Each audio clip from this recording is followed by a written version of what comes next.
Assalamualaikum Assalamualaikum warahmatullahi warahmatullahi wabarakatuh. wabarakatuh.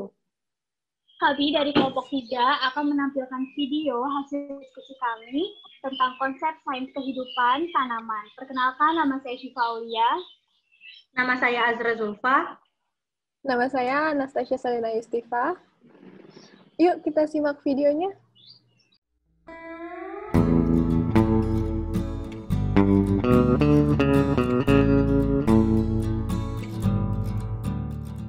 Kita akan membahas tentang salah satu tanaman yang dapat dikatakan sebagai tanaman serbaguna, di mana dari akar, batang, buah, bunga, sampai daunnya pun bisa kita manfaatkan untuk kebutuhan sehari-hari. Kira-kira pohon apa itu? Itu adalah pohon kelapa. Nah, pohon kelapa ini merupakan pohon serbaguna atau yang biasa kita sebut dalam bahasa Inggris adalah coconut atau memiliki bahasa Latin Cocos nucifera. Kelapa merupakan tumbuhan asli dari daerah pantai Asia tropika dan Pasifik. Kelapa adalah tanaman daerah tropis yang lembab dan dapat tumbuh pada berbagai pH, tapi tumbuh paling baik pada pH 5,5 sampai 7. Manfaat kelapa itu ada banyak sekali, dari mulai batangnya, akarnya, dagingnya, bunganya, sampai daunnya pun memiliki berbagai macam manfaat. Nah, yang pertama kita bahas adalah manfaat dari si daging kelapanya ini. Nah, daging kelapanya ini sangat enak dimakan karena ia mengandung banyak sekali vitamin yang dapat bermanfaat untuk kesehatan pencernaan, juga dapat menjaga daya tahan tubuh, dan juga memiliki nutrisi penting yang dibutuhkan oleh tubuh kita. Kemudian ada manfaat dari si air kelapanya. Nah, di sini siapa yang sering minum es kelapa kalau siang-siang? Selain menghilangkan dehidrasi, air kelapa juga memiliki segudang manfaat untuk kita, untuk kesehatan kita, bahkan untuk ibu hamil dan anak usia dini, karena air kelapa itu mengandung banyak sekali manfaat untuk kesehatan pencernaan, kesehatan jantung, bahkan bisa meringankan demam. Siapa yang tahu ketupat? Nah, ternyata ketupat itu terbuat dari daun kelapa anyamannya. Dan di sini siapa yang tahu sapu lidi? Itu juga terbuat dari daun kelapa. Juga ada anyaman-anyaman seperti topi dari daun kelapa dan yang lainnya itu menggunakan bahan baku si daun kelapa. Ternyata banyak sekali ya manfaat daun kelapa ini. Kemudian ada manfaat dari si batang pohon kelapa. Nah, batang pohon kelapa ini dapat dimanfaatkan sebagai bahan baku pembuatan mebel atau furniture dan juga bisa menjadi bahan baku pembuatan kertas. Manfaat akar kelapa itu sangat banyak, diantaranya yang paling besar manfaatnya yaitu dapat mencegah abrasi atau mencegah banjir. Dan jika akar kelapa ini diolah menjadi obat-obatan atau ramuan, dia juga memiliki berbagai macam manfaat, diantara dapat meredakan demam, meredakan wasir, mencegah BAB atau diare, dan lain sebagainya. Manfaat dari batok kelapa atau tempurung kelapa itu dapat digunakan sebagai bahan pembuatan arang atau menjadi bahan pembuatan alat permainan edukatif, dan juga bisa menjadi bahan pembuatan perabotan rumah seperti gayung, centong nasi, dan lain sebagainya menggunakan si batok kelapa itu. Manfaat sabut kelapa yang lainnya yaitu dapat menjadi kerajinan tangan seperti tas, boneka, gantungan kunci, dan lain sebagainya. Nah, manfaat terakhir dari bagian si pohon kelapa ini ada bunga kelapa. Bunga kelapa itu sangat banyak manfaatnya. Di antaranya jika bunga kelapa itu difermentasi dapat menjadi bahan untuk membuat alkohol, dan jika bunga kelapa itu dikeringkan akan menjadi bahan kerajinan. Juga bisa menjadi cuka dari bunga kelapa tersebut.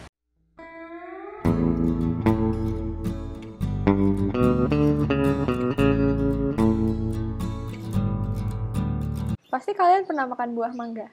Atau bahkan di depan rumah kalian ada pohon mangga. Nah, pohon mangga dan mangga yang kita kenal ini punya nama latin loh. Nama latinnya itu Mangifera indica. Rata-rata kita melihat pohon mangga yang tingginya kurang lebih 5 meter.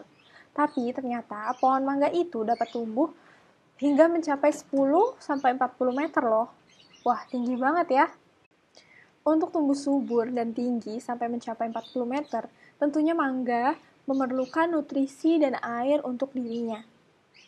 Gimana ya cara mangga mendapatkan nutrisi dan air untuk dirinya? Tentu mangga memiliki akar untuk memenuhi nutrisi dan air yang cukup untuk dirinya. Akar mangga terdiri dari akar tunggang dan bercabang. Nah, akar tunggang mangga dapat tumbuh hingga mencapai panjang 6 meter. Setelah mencapai panjang 6 meter dalam tanah, akar ini akan bercabang dan panjang cabangnya ini dapat mencapai 30-60 meter di dalam tanah untuk mencari air untuk dirinya. Nah, selain itu, pohon mangga juga memiliki batang kayu yang sangat kuat, kokoh, dan keras.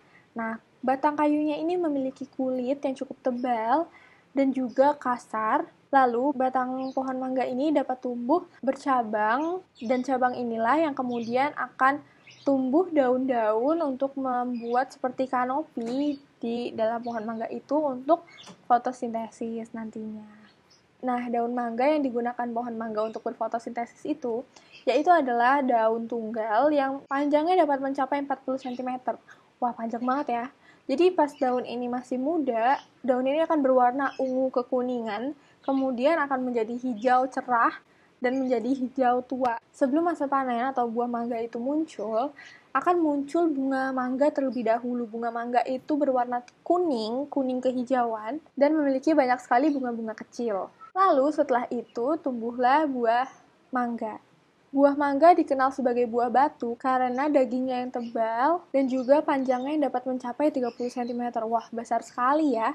Buah mangga ini dapat berbentuk bulat, oval, pipih, tergantung jenis mangganya. Nah, jenis mangga itu ada harum manis, ada mangga apel, dan lain sebagainya. Nah, buah mangga ini memiliki biji yang bertekstur keras dan sedikit kasar dan memiliki serat.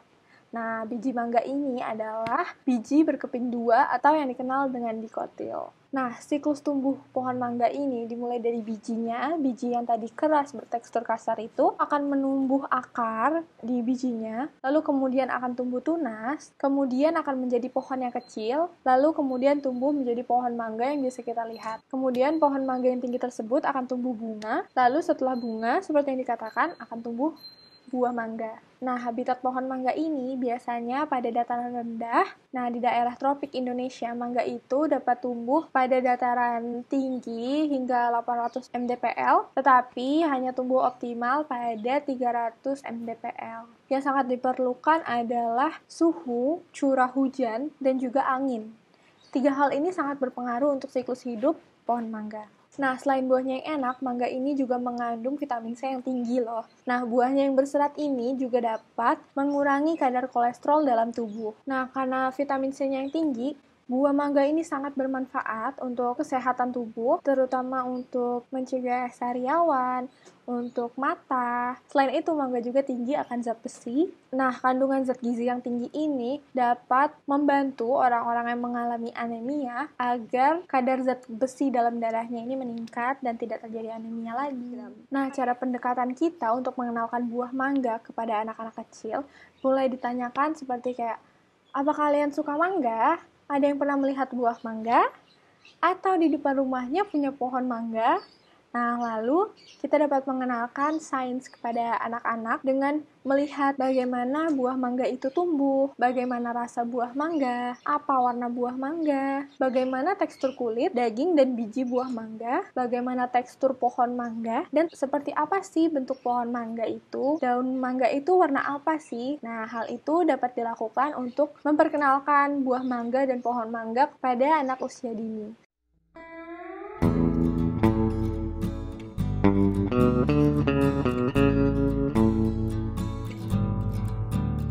Assalamualaikum teman-teman.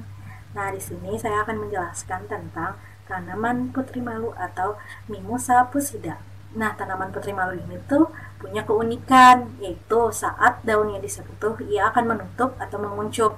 Karena di sini ada gerak yang namanya seismonasti, artinya terjadinya perubahan tekanan turgor pada tulang daun. Nah, rangsangan tersebut juga bisa dirasakan daun lain yang tidak ikut tersentuh.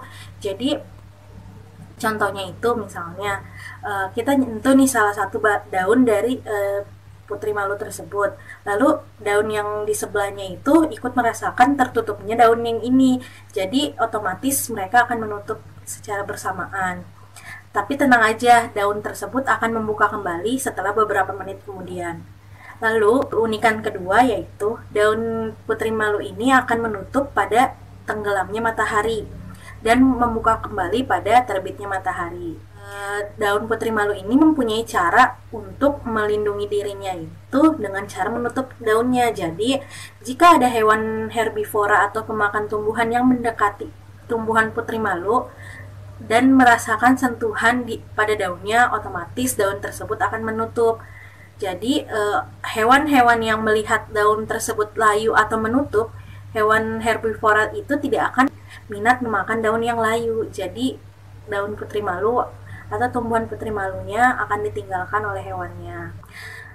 Lalu bagaimana sih siklus hidupnya tanaman putri malu ini? Nah, tanaman putri malu ini dapat tumbuh di perkarangan-perkarangan rumah. Nah, tanaman putri malu ini termasuk tanaman yang parasit karena pertumbuhan tanaman putri malu ini sangat cepat dan mengganggu pertumbuhan tanaman lain. Lalu habitat dari tanaman putri malu ini ialah membutuhkan kondisi lingkungan yang sesuai untuk dapat tumbuh dengan baik. Tetapi walaupun dikatakan sebagai tanaman yang parasit, tanaman putri malu sendiri mempunyai segudang manfaat. Yang pertama, meredahkan batuk, menyembuhkan luka, mengobati insomnia, mengobati demam, mengobati luka bagi penderita diabetes, mengobati asma, mengatasi penyakit hepatitis, dan melindungi kesehatan gigi. Lalu bagaimana sih cara membudidayakan tanaman putri malu ini? Nah, ketika kalian melihat tanaman putri malu, kalian tinggal cabut tanaman tersebut, tapi cabutnya harus akar-akarnya juga ya, supaya tanaman tersebut bisa terus tumbuh. Nah, setelah dicabut tanamannya, setelah didapat, kita simpan di dalam air, tapi jangan sampai air tersebut mengenai daunnya, karena ketika air mengenai daunnya, daun tersebut berpikir itu adalah musuhnya, jadi daun tersebut akan menutup dan otomatis tanaman putri malunya akan layu, jadi tidak akan tumbuh lagi karena akarnya sudah dicabutkan. Lalu setelah direndam di dalam air, kita masukkan tanaman putri malunya ke dalam polybag atau pot bunga yang sudah berisi dengan tanah. Lalu dipadatkan dengan tanah-tanahnya dengan hati-hati. Nah, setelah semua itu, kita lakukan yang namanya pemeliharaan dan perawatan pada tanaman putri malu, seperti menyiraminya dengan air agar tanaman itu selalu mendapatkan unsur air ataupun nutrisi yang dibutuhkan dan tidak membuatnya layu, dan taruh tanaman putri malu ini di tempat yang terkena paparan sinar matahari. Nah, mengenalkan Mimosa pudica atau tanaman putri malu pada anak usia dini akan sangat menarik perhatiannya loh. Selain itu, cara berpikir ilmiah anak akan terstimulus. Anak akan berpikir, mengapa ya tanaman ini menutup, dan lain sebagainya. Nah, jadi teman-teman, kalau kalian ingin membudayakan atau menanam tanaman putri malu bisa dilakukan di rumah, asal disimpannya di tempat yang terkena paparan sinar matahari supaya tanaman putri malunya dapat tumbuh dengan baik. Sekian dari kelompok kami. Wassalamualaikum warahmatullahi wabarakatuh. Thank you.